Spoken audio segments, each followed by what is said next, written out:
Do you want some ideas for using 12 by 12 paper without making scraps? Hi, I'm Jess from JessCrafts.com and I'm here to help you make the most of your crafty supplies and time.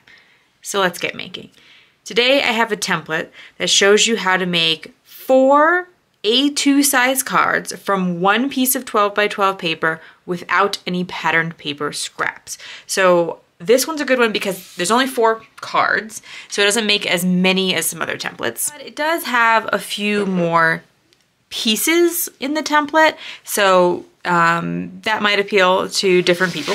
And then I'm going to use double-sided paper. I really like double-sided paper for these kind of templates because you are often going to want to kind of like switch up which is the pattern that you are showing. If you have just one pattern and then you have, you know, all these layers on the card, it's not very interesting. Whereas if you can mix and match. The other thing to do, and I do this often, is to use 2 pieces of paper with 2 different patterns, but then you make double the card. So in this case, you would make 8 cards. So the first thing the template tells you to do is to cut 4 by 4 squares. So you'll see here, this template available for download at JessCrafts.com says, you know, you need these 4 by 4 squares. And I cut a 4 by 12 inch, then I'll cut 4 inches off and another 4 inches off. Then I need my last 4-inch square because I need 4 of those. But the rest of the strip is going to be 2-inch squares. So I can cut another 4 by 12. And that'll work out. I'll cut the one 4-inch square off.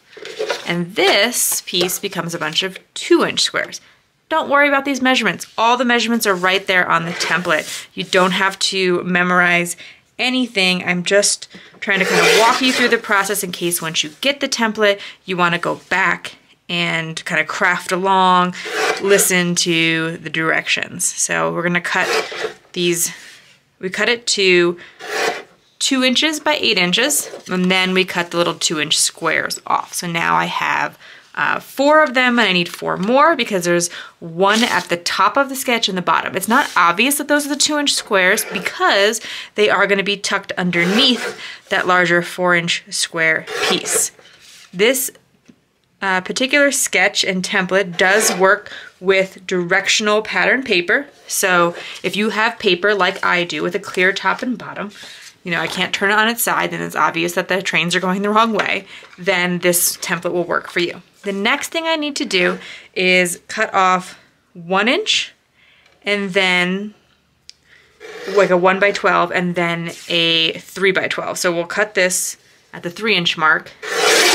That'll give me my 1 by 12 and my 3 by 12. My 3 by 12 is gonna get cut into 4 3-inch squares. So I'll just go down. I find it easier to measure from the far side. So rather than measuring it up to 3 inches each time, I just go from 12 to 9 to 6 to 3. So hopefully you see I'm subtracting 3 each time. And then I'm gonna do the same thing here because I want these to be 3 inches by 1 inch. This is already 1 inch. And again, go to that 9, 6, 3.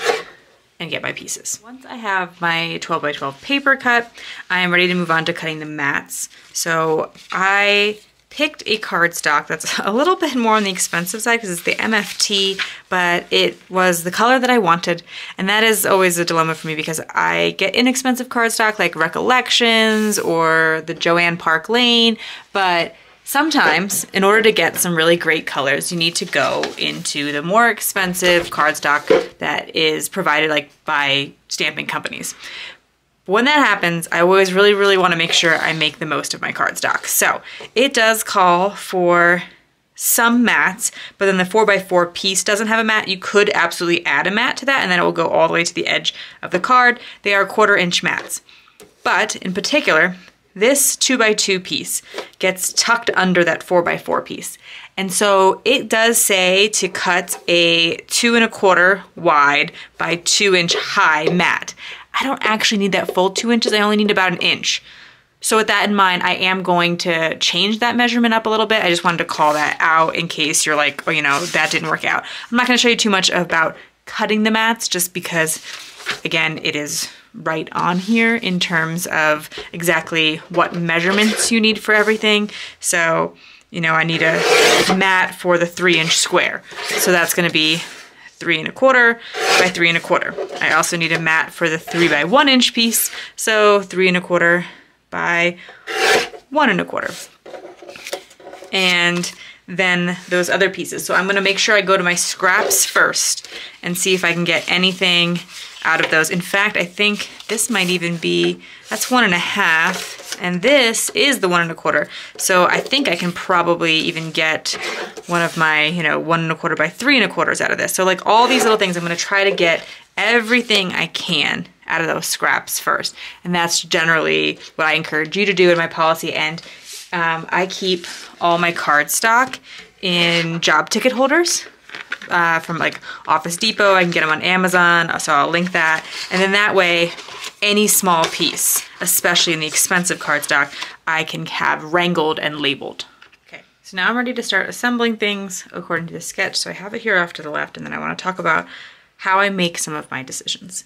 So I want the place where my sentiment's gonna go, which to me it makes sense to put a sentiment and maybe even a focal point on this strip. So I want that to be my more solid paper, i.e. my green with white polka dots.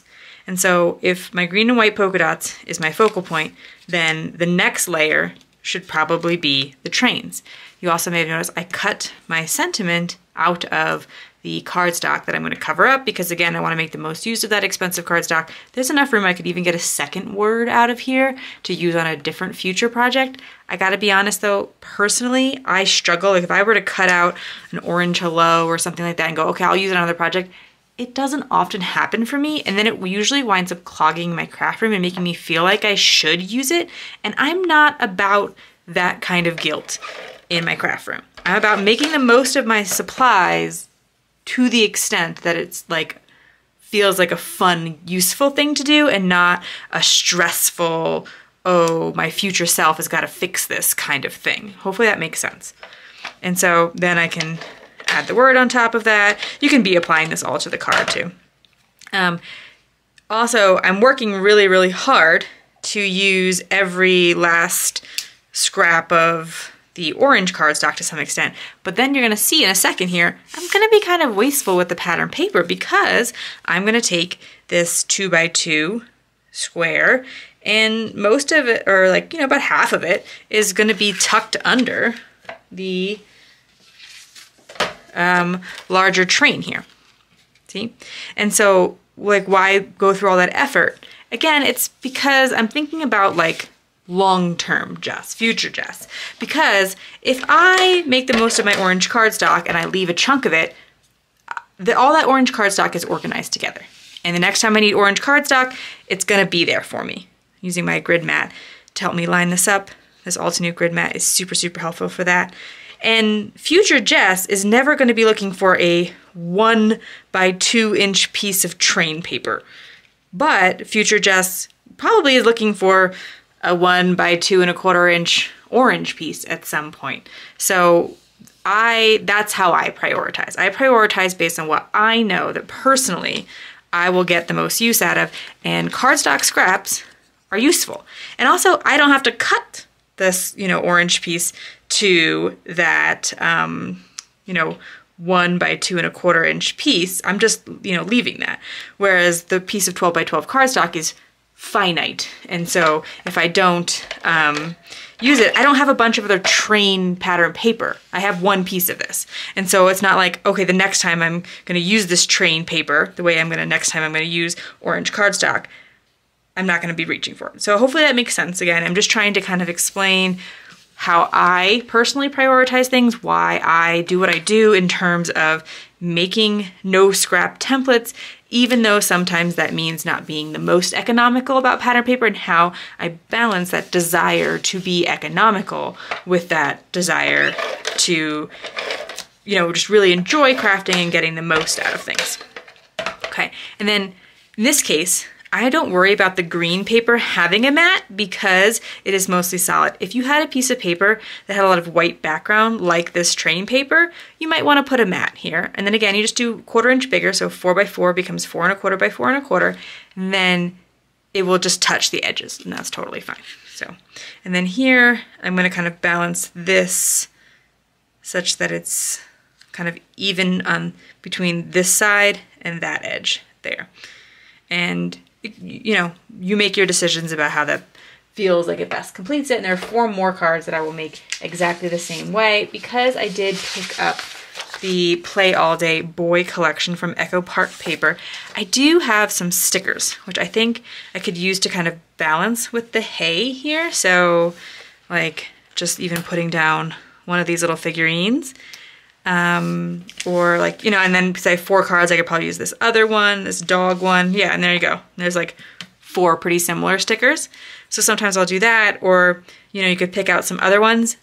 The temptation is to pick out train related things because I have used the train paper in the background, but as you can see, there's not many. There's in fact just this really big long train, which doesn't really make sense on my card. So I'm just gonna pick something a little bit more general, but in the theme of the cards.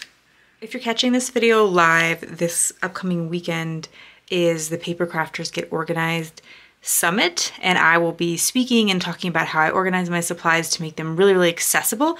So there'll be a link to that in the video description below. It's a free event, and then you can upgrade if you want lifetime access and that kind of thing.